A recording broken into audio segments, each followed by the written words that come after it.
हिंद बच्चों, आप सभी का स्वागत है आपके अपने एबीसी कोचिंग यूट्यूब चैनल में। आई होप कि आज आप लोगों का गणित विषय की परीक्षा काफ़ी मस्त और ज़बरदस्त तरीके से गया होगा, क्योंकि जिस तरीके से मैंने आपको बताया था, समझाया था, सेम टू सेम क्वेश्चन आपके बोर्ड परीक्षा में पूछा गया था, लड़ा है। और बच्चों, आज की इस वीडियो में क्लास 10th साइंस यानी विज्ञान विषय की मोस्ट इंपॉर्टेंट VBI ऑब्जेक्टिव और सब्जेक्टिव क्वेश्चन देखने वाले हैं, जो कि आपकी बोर्ड की परीक्षा में पूछे जा सकते हैं। और इसको अच्छे से आप लोग जो है रिविजन कर लीजिएगा, क्योंकि इसमें से आपके कई सारे क्वेश्चन आपकी बोर्ड की परीक्षा में डायरेक्ट पूछे जाएंगे और ये पूछा जाता ही है। और बच्चों, आपसे रिक्वेस्ट है, चैनल पर पहली बार आए, चैनल को सब्सक्राइब करने के साथ बेल आइकन को प्रेस करें और वीडियो को जितना हो सके अपने भाई बहनों के साथ, फ्रेंड सर्कल में, व्हाट्सएप ग्रुप में, फेसबुक ग्रुप में, सभी के साथ शेयर करें। और बच्चों, आई होप कि इस वीडियो से भी आप लोगों को काफी ज्यादा अंक आपको मिलने वाला। चले दोस्तों, क्वेश्चन को सबसे पहला क्वेश्चन दिया गया है कि किसी बीम का वास्तविक तथा समान साइज का प्रतिबिंब प्राप्त करने के लिए बीम को उत्तल लेंस के सामने कहां रखें। तो बीम इसका आंसर क्या हो जाएगा?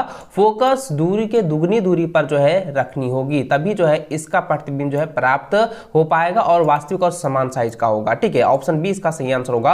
अगला प्रश्न है, ध्रुव और वक्रता केंद्र के मिलाने वाली रेखा को क्या कहते हैं? इसको हम लोग कहते हैं मुख्य अक्ष। ठीक है, इसको अच्छे से याद रखेंगे। अगला प्रश्न है, दाढ़ी यानी कि हजामत बनाने में किस प्रकार के दर्पण का उपयोग किया जाता है? तो इसका आंसर हो जाएगा उत्तल दर्पण का, ऑप्शन सी। अगला प्रश्न है, अवतल लेंस की फोकस दूरी होती है। तो दोस्तों, मैंने आपको बताया था कि अवतल लेंस की जो फोकस दूरी होती है वो ऋणात्मक होती है, लेकिन उत्तल लेंस की फोकस दूरी धनात्मक होती है। लेकिन सवाल यहाँ पे ये पूछ रहा है कि अवतल लेंस की जो फोकस दूरी है वो क्या होगी? तो इसका आंसर दोस्तों ऑप्शन ए हो जाएगा, ऋणात्मक होगी। अगला प्रश्न है, अवतल दर्पण द्वारा प्रतिबिंब दर्पण के पीछे बनता है तब जब वस्तु रहता है। तो वस्तु कहां पे रहता है? तो वस्तु जो है P और F के बीच जब रहता है। तो ऑप्शन सी जो इसका सही आंसर होगा। अगला प्रश्न है, आंख के रंगीन भाग को कहते हैं। तो आंख के रंगीन भाग को हम लोग कहते हैं परितारिका, जिसको हम लोग इंग्लिश में आइरिस भी कहते हैं। ठीक है, तो ऑप्शन बी इसका सटीक आंसर होगा। अगला प्रश्न है, सामान्य नेत्र की दूर बिंदु क्या है? तो इसका आंसर दोस्तों ऑप्शन बी हो जाएगा 25 सेंटीमीटर। ये सभी क्वेश्चन काफी इजीली है। आप लोगों को उम्मीद है कि ये सभी क्वेश्चन आप लोग पहले से याद कर लिए होंगे, रट लिए होंगे। ठीक है, क्योंकि बहुत बार क्वेश्चन जो है ये रिपीट किया गया है। इसमें बहुत सारा ऐसा क्वेश्चन है जो कि आप लोग जो है लगभग पढ़ चुके हैं और आपकी तैयारी 100% हो चुकी है और आपको इस पर सिर्फ रिवीजन कर रहे होंगे शायद। यहाँ पे देखिए दोस्तों, 8वां नंबर सवाल दिया गया है कि प्रतिदिन सूर्योदय एवं सूर्यास्त के बीच लगभग कितने मिनट का अंतर होता है? तो दोस्तों, इसका जो है 2 मिनट का अंतर होता है। ठीक है, याद रखेंगे, अगर सूर्य जो उगता है और जब सूर्य डूबता है उसके दरमियान में जो है 2 ही मिनट का अंतर होता है। ठीक है, तो ऑप्शन ए इसका सही आंसर होगा। अगला प्रश्न है, दृष्टि दोष मुख्यतः होते हैं। तो दृष्टि दोष जो है इसका आंसर हो जाएगा 3 होते हैं। तो जैसे हमने बताया था, दूरदृष्टि दोष, निकट दृष्टि दोष और एक होता है जरा दृष्टि दोष। ठीक है, इसका निवारण भी मैंने आपको अच्छे से बताया और समझाया भी है। तो ऑप्शन सी इसका सटीक आंसर होगा, 3 दोष होते हैं। अगला प्रश्न 10वां नंबर है कि किसी विद्युत बल्ब का अनुमतांक 220 वोल्ट 100 वाट है। जब इसे 110 वोल्ट पर चालित करते हैं तब इसके द्वारा उपभुक्त शक्ति कितनी होती है? तो दोस्तों, यहां पे जरा ध्यान दीजिएगा, आपको समझने वाली बात होगी। यहां पे समझेंगे, यहां पे सबसे पहले देखिए 220 वोल्ट दिया है और 100 वाट दिया गया है। तो सबसे पहले आप देखिए विद्युत की शक्ति का फॉर्मूला क्या होता है? P बराबर V I होता है। ठीक है, VI होता है। P का मान कितना है?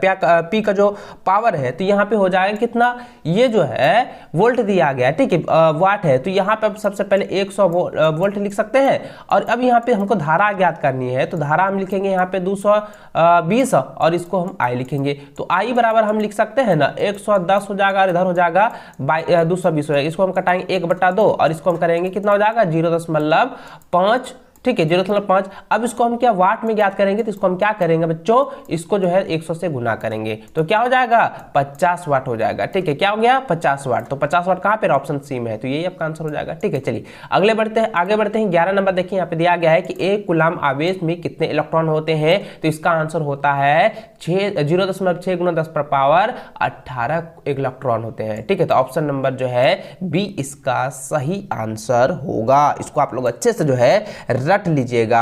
चलिए आगे बढ़ते हैं दोस्तों, यहाँ पे समझेंगे। अगला यहाँ पे दिया गया है, चुंबकीय क्षेत्र अधिक प्रबल होते हैं। तो इसका आंसर हो जाएगा चुंबकीय ध्रुव पर जो है प्रबल होते हैं। तो ऑप्शन 20 का सटीक आंसर होगा। अगला प्रश्न 13 नंबर है कि उपयोगी पवन ऊर्जा प्राप्त करने हेतु पवनों का न्यूनतम वेग होनी चाहिए। तो इसका आंसर हो जाएगा 15 किलोमीटर प्रति आवर होनी चाहिए। अगला प्रश्न है, अम्ल एवं क्षारक के बीच अभिक्रिया कहलाती है? तो ये हो जाएगा बच्चों उदासीनीकरण कहलाती है, ऑप्शन सी। ठीक है, अगला प्रश्न है 15 नंबर, साग सब्जियों का विघटित होकर कंपोस्ट बनाना किस अभिक्रिया का उदाहरण है? तो इसका आंसर हो जाएगा ऊष्माक्षेपी अभिक्रिया का उदाहरण है, ऑप्शन सी बी इसका सही आंसर होगा।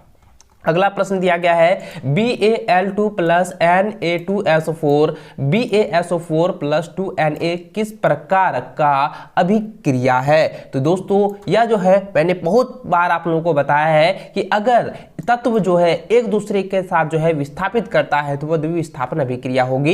यहाँ पे देख सकते हैं कि Ba जो है, ठीक है, बेल्जियम जो है ये क्या है, ये सल्फर डाइऑक्साइड को इसका जो है यहाँ पे क्या है संयोजन कर रहा है, और N यानी कि सोडियम जो है एल्युमिनियम के साथ, ठीक है, यहाँ पे संयोजन कर रहा है। तो इसलिए दोस्तों ये क्या हो जाएगा, एक दूसरे का साथ विस्थापन कर रहा है, इसलिए इसका आंसर हो जाएगा ऑप्शन नंबर डी हो जाएगा द्विविस्थापन अभिक्रिया। ठीक है, अगला प्रश्न है उदासीनीकरण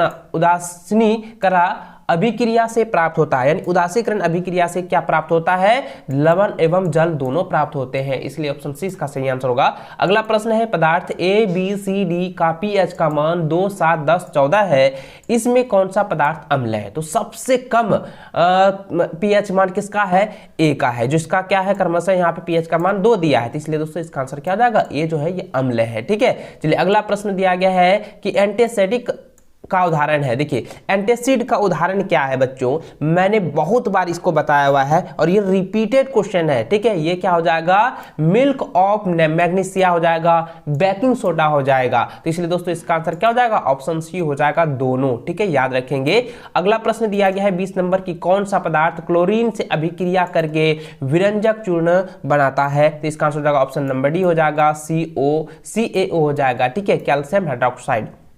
अगला प्रश्न दिया गया है कैल्शियम ऑक्साइड है। अगला प्रश्न देखिए 21 नंबर दिया है उभयधर्मी के ऑक्साइड के उदाहरण है, तो इसका आंसर हो जाएगा ऑप्शन नंबर सी हो जाएगा दोनों, यानी कि Al2O3 और 2NO हो जाएगा, दोनों हो जाएगा। ठीक है, इसको अच्छे से याद रखेंगे। अगला प्रश्न है कौन सा मिश्र धातु है? तो इसका आंसर दोस्तों CuSN हो जाएगा, CuSN जो है ये मिश्र धातु है।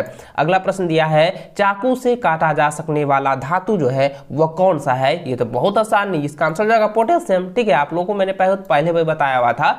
अगला प्रश्न दिया गया है इनमें से किस तत्व का इलेक्ट्रॉनिक विन्यास 2, 8 और 7 है? तो सबसे पहले इसको आप जोड़ लीजिए, 2, 8 और 7 इसको जोड़ेंगे, 8, 2, 10, 7, 17, तो 17 किसका आता है? तो 17 जो किस आता है बच्चों, यहाँ पे जरा ध्यान दीजिएगा, ये 17 जो है किस इलेक्ट्रॉनिक विन्यासों के जो है तत्व में आ रहे हैं, तो ये आपको याद होगा। और मैंने आपको बताया था कि क्लोरीन के साथ, ठीक है, ये क्लोरीन के साथ जो है होता है, तो यहाँ पे क्या जाएगा, ऑप्शन ए इसका सटीक आंसर होगा क्लोरीन। अगला प्रश्न दिया गया है 25 नंबर, निम्न में से कौन सा कथन सत्य है यानी असत्य है? अब जरा ध्यान दीजिएगा, काफी बीबीआई सवाल दिया गया है, इसमें जो है ना आंसर दो होगा, क्योंकि यहाँ पे देखिए बी जो है ये मीथेन संतृप्त हाइड्रोकार्बन है, एक यह भी असत्य है, और यहाँ पे डी नंबर जो दिया गया है ये भी असत्य है। अगर दोनों में से कोई एक देता है इसको आप लोग रट लीजिएगा, क्योंकि यह जो है काफी बीबीआई है, दोनों असत्य है, बी और डी, इसका डी इसका सही आंसर होगा। ठीक है, बी और डी दोनों हो जाएगा।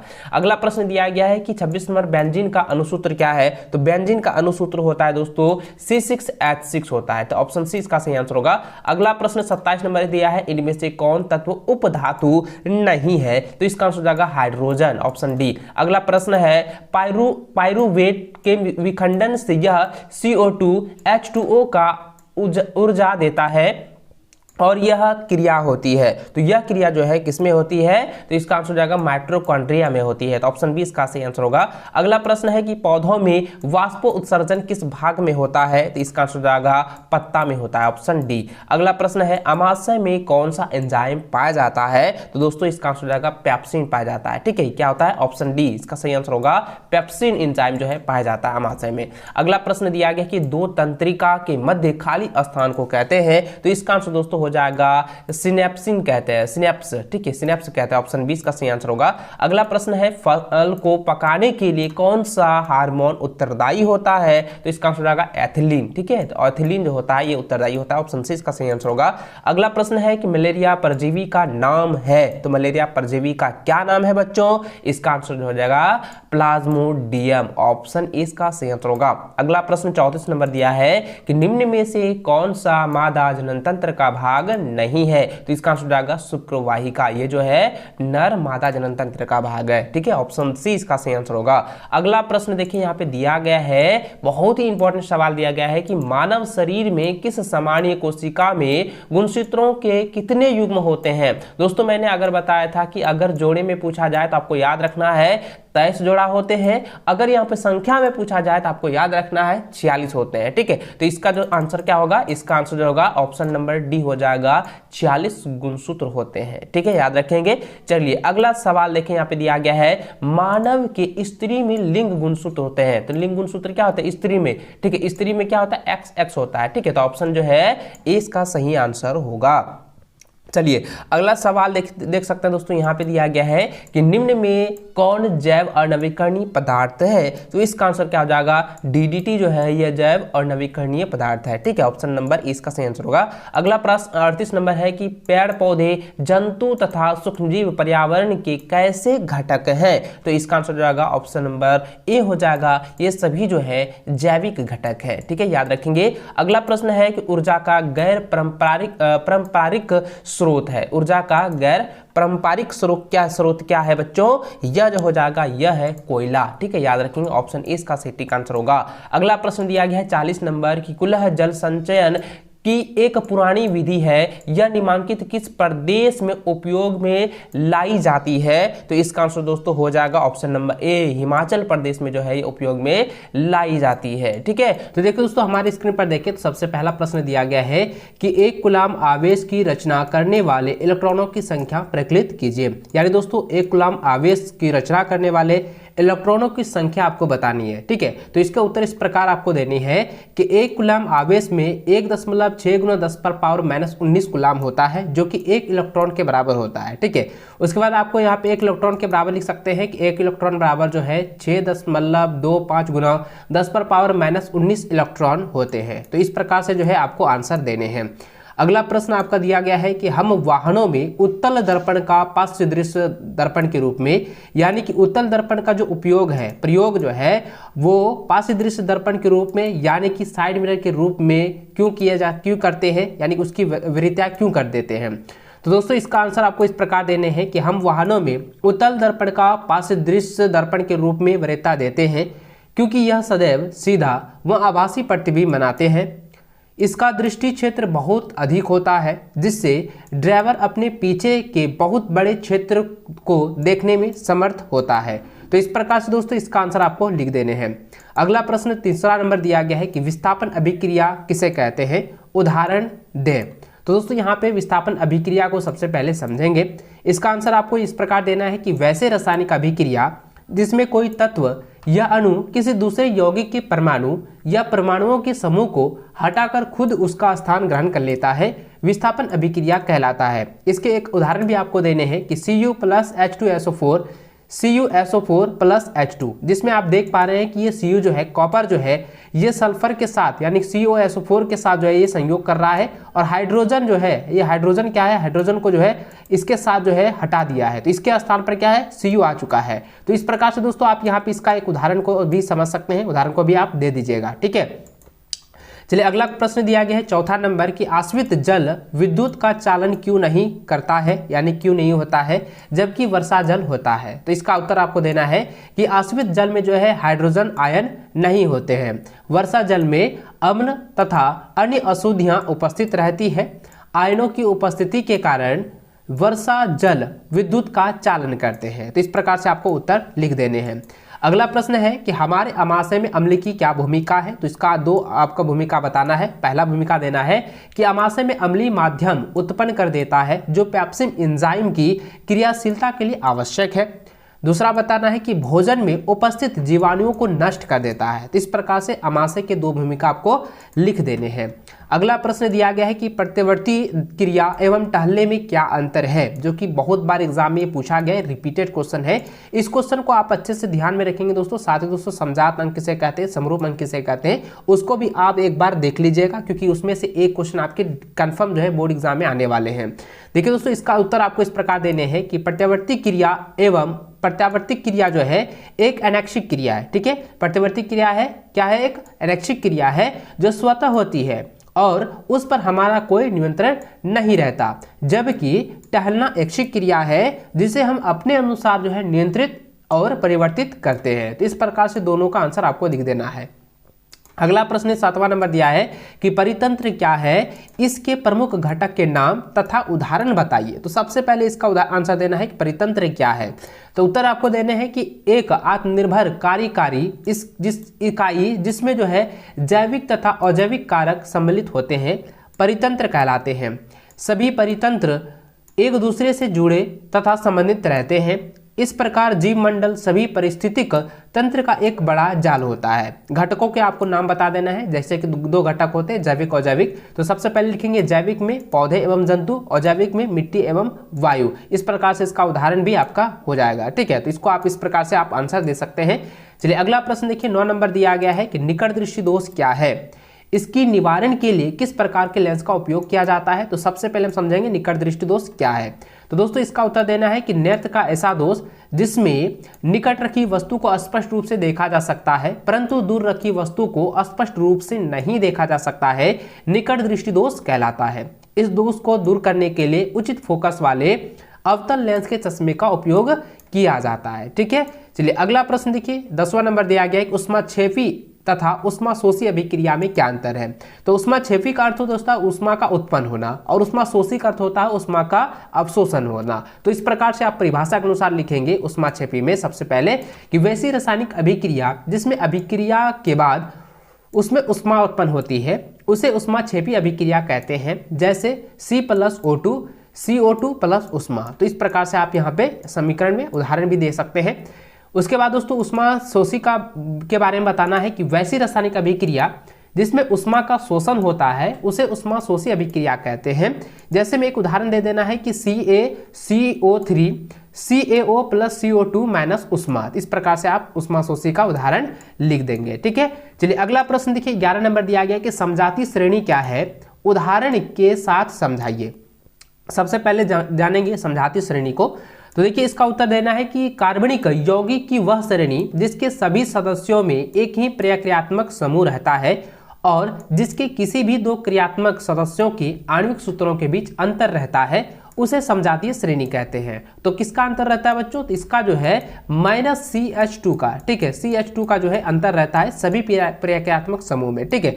तो जैसे मैं आपको उदाहरण में दे देना है कि CH3 यानी कि मिथान में जो है CH2, एथेन में जो है यानी मिथान और इथान में जो है CH2 का जो है अंतर है, ठीक है। उसके बाद आप आगे लिख देना है कि CH3OH तथा C2H5OH में प्रक्रियात्मक समूह जो है OH है एवं अंतर जो है CH2 है। तो इस प्रकार से दोस्तों आपको यहाँ पे लिख देना है। समजातीय श्रेणी का उदाहरण भी आपके साथ यहाँ पे लिखना होगा। तो इस प्रकार से आपको लिखने हैं, इसमें आपका फुल मार्क्स दे दिया जाएगा, ठीक है।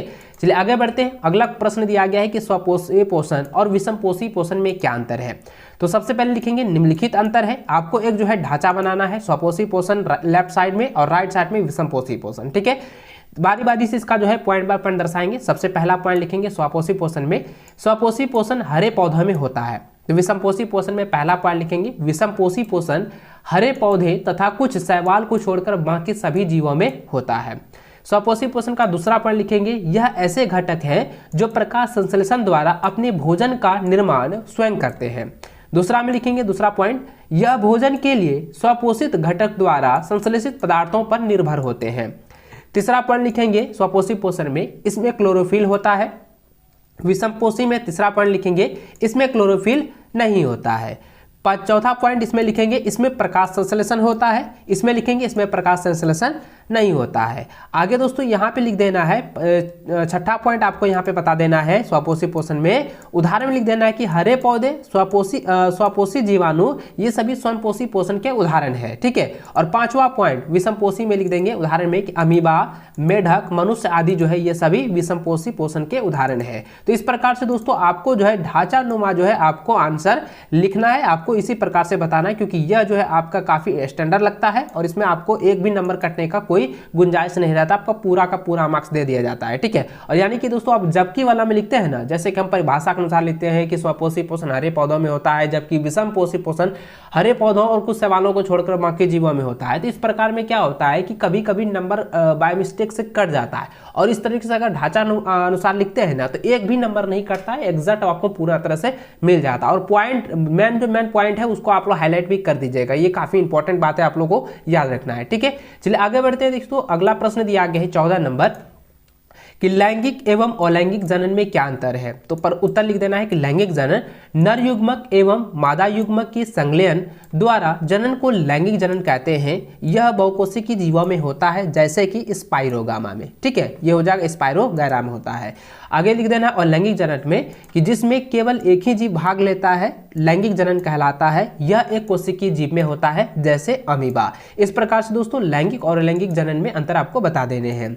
अगला प्रश्न दिया गया है 15 नंबर कि श्रेणी क्रम संयोजन को परिभाषित कीजिए। देखिए बच्चों, मैंने आपको बताया था कि श्रेणी क्रम संयोजन, समांतर क्रम संयोजन और ओम के नियम को लिखकर सत्यापित कीजिए या व्यंजक प्राप्त करें। ये 3 क्वेश्चन आपके बोर्ड एग्जाम में कन्फर्म पूछे जाएंगे। इन तीनों क्वेश्चन को ओम के नियम, श्रेणी क्रम और समांतर क्रम के व्यंजक को प्राप्त करना किस प्रकार से करते हैं, वो सारी चीजें A to Z आपको याद रखना है, क्योंकि इसमें से आपका कन्फर्म है एगो पूछा जाएगा। और आप लिख कर मैं कहता हूं कि आप इसको अच्छे से याद कर लीजिएगा, तो आपका एक भी नंबर नहीं कटेगा, इसमें आपका जो है 5 नंबर मिलेगा, ठीक है। चलिए इसका देख लेते हैं आगे। देखिए प्रश्न दिया गया है कि 3 प्रतिरोध जो है R1, R2 तथा R3 को श्रेणी क्रम संयोजन के लिए समतुल्य प्रतिरोध के लिए व्यंजक प्राप्त करें। तो सबसे पहले श्रेणी क्रम संयोजन को परिभाषित करना है, उसके बाद इसके साथ जो है 3 प्रतिरोध जो दिया है R1, R2, R3 को श्रेणी क्रम संयोजन को में व्यवस्थित करते हुए इसका समतुल्य प्रतिरोध का व्यंजक प्राप्त करना है। तो सबसे पहले इसको देख लेते हैं, श्रेणी क्रम संयोजन किसे कहते हैं, इसकी परिभाषा को समझते हैं। तो दोस्तों उत्तर देना है कि प्रतिरोधकों के किसी समूह को किसी चालक तार द्वारा बैटरी से इस प्रकार जोड़ा जाए कि पहले प्रतिरोध का दूसरा सिरा दूसरे प्रतिरोध के पहले सिरे से, दूसरे प्रतिरोध का दूसरा सिरा तीसरे प्रतिरोध के पहले सिरे से जुड़े हो, तो प्रतिरोधकों के ऐसे संयोजन को श्रेणी क्रम संयोजन कहते हैं। जैसे कि आप यहाँ पर जो है पिक्चर में देख पा रहे हैं कि पहले प्रतिरोध जो है, पहला जो प्रतिरोध है R1 जो है, इसका जो है दूसरा सिरा दूसरे प्रतिरोध के पहले सिरे से जुड़ा हुआ है, और दूसरा प्रतिरोध का दूसरा सिरा तीसरे प्रतिरोध के पहले सिरे से जुड़ा हुआ है, जो कि आप यहाँ पर देख पा रहे हैं। साथ ही उसका एक फॉर्मूला होता है R बराबर R1 plus R2 plus R3। इस फॉर्मूले का आप लोग हमेशा याद रखेंगे, क्योंकि एग्जाम में ऑब्जेक्टिव में भी ये फॉर्मूला जो है दिया जाएगा। आगे दोस्तों इसका व्यंजक प्राप्त किस प्रकार करेंगे, यहाँ पे देखें। तो देखिए दोस्तों व्यंजक किस प्रकार प्राप्त करेंगे कि माना कि R1, R2 और R3 3 प्रतिरोधकों की श्रेणी क्रम संयोजन में जोड़कर किसी चालक तार द्वारा बैटरी से जोड़ दिया है, जिसमें प्रत्येक प्रतिरोधकों से होकर समान धारा I प्रभावित होती है। तो यहाँ पे जैसे पिक्चर में आप यहाँ पर देख रहे हैं कि V1, V2 और V3 जो है ये 3 विभांतर है और 3 प्रतिरोधकों को समांतर श्रेणी क्रम में जोड़ा गया है, जिसमें कि सभी में जो है समान धारा प्रवाहित हो रही है। आगे आपको ओम के नियम के अनुसार आपको बताना है। दोस्तों आपको मैंने बताया था ओम का नियम क्या होता है, इसके बारे में पूरी तरह से डेफिनेशन में आपको अच्छे से समझाया हुआ है। तो देखिए दोस्तों यहाँ पे सबसे पहले लिखेंगे R1 प्रतिरोधकों के लिए विभांतर VA माइनस VB बराबर R1, जिसको हम समीकरण फर्स्ट लेंगे, और फिर R2 प्रतिरोधकों के लिए, दूसरा प्रतिरोधकों के लिए जो है VB माइनस BC जो कि IR2 हो जाएगा, जो कि समीकरण 2 लिखेंगे। R3 प्रतिरोधकों के लिए विभांतर जो है BC माइनस BD बराबर IR3, जो कि समीकरण 3 लेंगे, और तीनों समीकरणों को हम लोग संगत जोड़ देंगे। अगर तीनों समीकरणों को संगत जोड़ते हैं तो देखिए यहाँ पे VB और ये VB और ये VC और ये VD जो है ये पूरी तरह से कट जाएगा। अब बचेगा सिर्फ VA और VD। तो यहाँ पे लिखेंगे VA माइनस VD बराबर हो जाएगा, इन सभी प्रतिरोधकों में I जो है ये धारा जो है कॉमन कर लेंगे, तो बचेगा क्या R1, R2 और R3। तो इसको हम इस तरीके से समीकरण लिखकर समीकरण 4 मान लेंगे, ठीक है। उसके बाद आगे लिखेंगे अब यदि तीनों प्रतिरोधकों के एक समतुल्य प्रतिरोध R को परिपथ में जोड़ दिया जाए तो VA माइनस VD बराबर IR, जो कि समीकरण 5 के रूप में हम इसको मान लेंगे। आगे दोस्तों लिखना है कि समीकरण 4 तथा 5 से बच्चों आपको ध्यान में रखना है कि समीकरण 4 क्या था और समीकरण 5 क्या था। तो समीकरण 5 में क्या था एक बार मैं आपको दिखा देता हूं। तो समीकरण 5 में यहां पर देखें तो इसमें क्या दिया है कि VA और माइनस VD जो है वो I into R1 plus R2 plus R3 है। और समीकरण 5 में देखिए तो VA माइनस VD बराबर IR है। और इसमें क्या करना है बच्चों कि समीकरण 5 और समीकरण 4 से जो हम लिए हैं तो VA और VD जो है पूरी तरह से कट जाएगा, बचेगा सिर्फ IR और बचेगा बराबर में I into R1 plus R2 plus R3, जो कि हम यहाँ पर इस प्रकार से व्यवस्थित किए हैं। उसके बाद दोस्तों आप देखें तो यहाँ पे R1 IR को हम लिखे हैं और I किस काम समीकरण लिखे हैं, तो I धारा और ये धारा जो है पूरी तरह से कट जाएगा, सिर्फ बचेगा R बराबर R1 plus R2 plus R3। यही व्यंजक आप लोगों को प्राप्त करना है, जो कि हम यहाँ पे पूरी तरह से आपको अच्छे से समझा दिया है। तो इसको आप लोग अच्छे से कॉपी में नोट करके इसको अच्छे से रख लीजिएगा, क्योंकि एग्जाम में 100% ये पूछे जाएंगे। ठीक है, चलिए आगे बढ़ते हैं। देखिए 16 नंबर सवाल दिया गया कि विद्युत मोटर क्या है, इसके बनावट एवं कार्य का वर्णन करें। तो सबसे पहले आपको परिभाषा देना है विद्युत मोटर के, तो लिखेंगे विद्युत मोटर एक ऐसी युक्ति है जो विद्युत ऊर्जा को यांत्रिक ऊर्जा में रूपांतरित करता है। इसका परिभाषा हम लिख दिए। उसके बाद आपका बनावट यहाँ पे पूछा गया, तो बनावट के बारे में लिखेंगे कि विद्युत मोटर में एक विशाल नाल चुंबक होते हैं, यहाँ पे नाल होगा, विशाल नुमाक होगा। ठीक है, विशाल नाल चुंबक होता है जिसे चुंबक क्षेत्र कहते हैं। क्षेत्र चुंबक के दोनों ध्रुवों के बीच का क्षेत्र चुंबकीय क्षेत्र कहलाता है। ठीक है, यानी कि चुंबक क्षेत्र के जो दोनों ध्रुवों के बीच जो क्षेत्र होता है उसे चुंबकीय क्षेत्र कहते हैं। और चुंबकीय क्षेत्र में स्वतंत्र रूप से घूर्णन करने वाला एक आर्मेचर में नरम लोहे की पट्टियों के ऊपर तांबे की तार की कुंडली होती है। इन पट्टियों को आर्मेचर का क्रोड कहा जाता है। आर्मेचर लोहे की छड़ द्वारा जुड़ा होता है जिसे धुरी कहते हैं।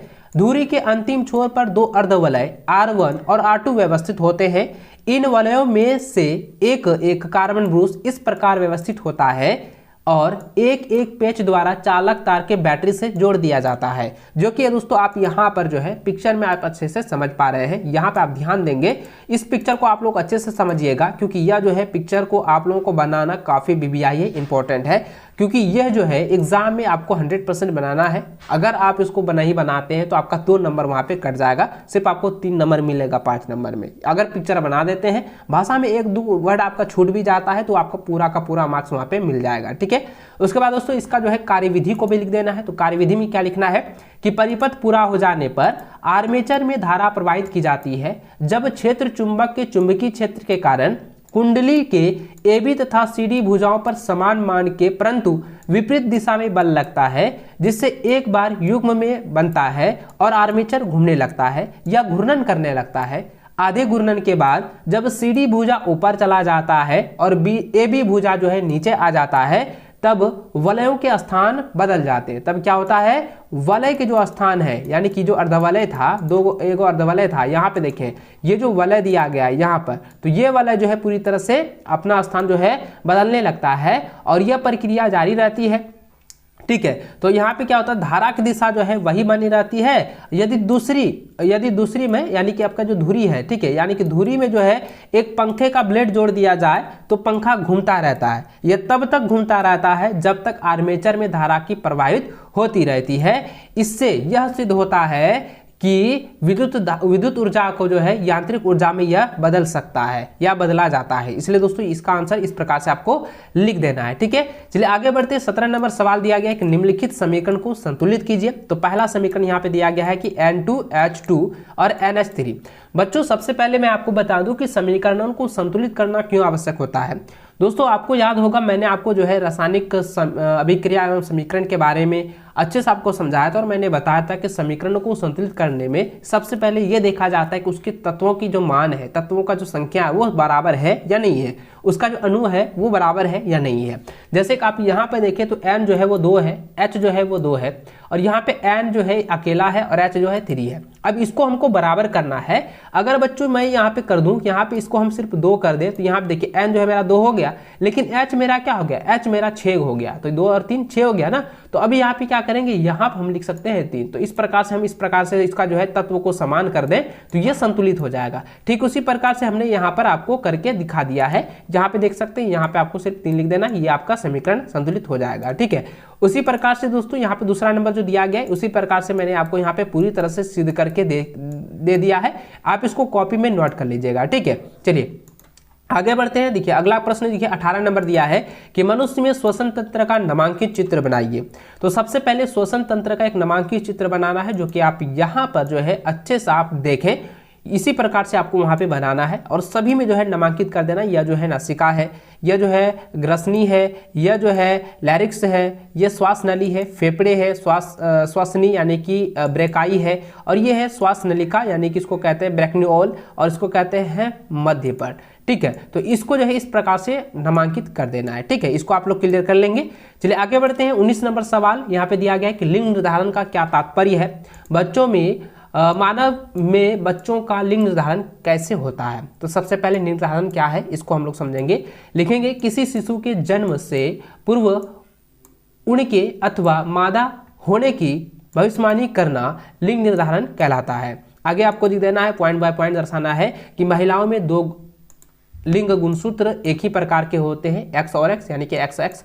और दूसरा लिख देंगे कि पुरुषों में दोनों लिंग गुणसूत्र भिन्न भिन्न होते हैं, एक्स और वाई यानी कि एक्स वाई। और तीसरा लिख देंगे कि पुरुष 2 प्रकार के शुक्राणु बराबर मात्रा में उत्पन्न करते हैं। एक प्रकार के शुक्राणु में एक्स गुणसूत्र होता है जबकि दूसरी प्रकार की गुणसूत्रों में जो है वाई रखते हैं, यानी कि शुक्राणुओं में गुणसूत्र वाई रखते हैं। चौथा पॉइंट लिखेंगे महिलाएं एक ही प्रकार के अंडकर में उत्पन्न करती है जिससे एक्स गुणसूत्र होते हैं। और पांचवा लिखेंगे जब एक्स गुणसूत्र वाला शुक्राणु अंडे से संयोग करता है तो एक्स एक्स युग्मनज लड़की में विकसित होता है। और छठा पॉइंट लिख देंगे कि जब वाई गुणसूत्र वाला शुक्राणु अंडे को निषेचित करता है यानी फर्टिलाइजेशन करता है तो एक्स वाई युग्मनज लड़की में विकसित होता है, जो कि आप यहाँ पर जो है आप जो है पिक्चर के अनुसार यहाँ पे समझ सकते हैं। इस पिक्चर को भी आप अच्छे से कॉपी में नोट कर लीजिए, एग्जाम में इसको अच्छे से आप लोग जो है ड्रॉ कर लीजिएगा क्योंकि इसमें से आपका 2 नंबर कंफर्म मिलेगा। अगर पिक्चर नहीं बनाते 2 नंबर कट जाएगा, पिक्चर बनाते आपका फुल मार्क्स आपको दे दिया जाएगा। ठीक है, चलिए दोस्तों इस वीडियो में आपको मैं कंप्लीट सोल्यूशन आपको दे दिया हूँ। आप इसे जो है एग्जाम्स के लिए तैयार कर लें और एग्जाम से पहले इसको अच्छे से आप लोग रिविजन कर लीजिएगा। मिलते हैं नेक्स्ट में, तब तक जय हिंद, वंदे मातरम।